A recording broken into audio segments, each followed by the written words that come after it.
lacrimi de dor, nici alături pe cei dragi, au plecat de acasă de săraci. Nu s acasă în țara lor și le curg numai lacrimi de dor. N-au pe masă cozonaci, nici alături pe cei dragi, casă de săraci. Astăzi de Crăciun, de sărbători, să nu mai plângi de dor. De departe, astăzi de Crăciun, de sărbători, pe Iisus îl primești aproape, măcar să nu mai plângi de dor.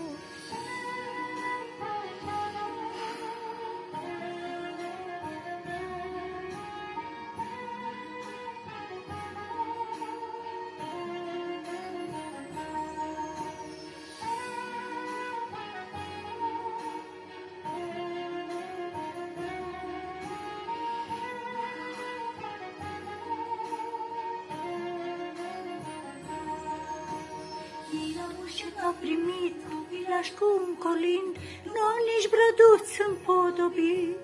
Și le e atât de dor de bucate la cuptor, cum se fac la noi de sărbători. Nu nici brăduț împodobit. Și le e atât de dor de bucate la cuptor, cum se fac la noi de sărbători. Astăzi de Crăciun, de sărbători, măcar să nu mai plângi de dor.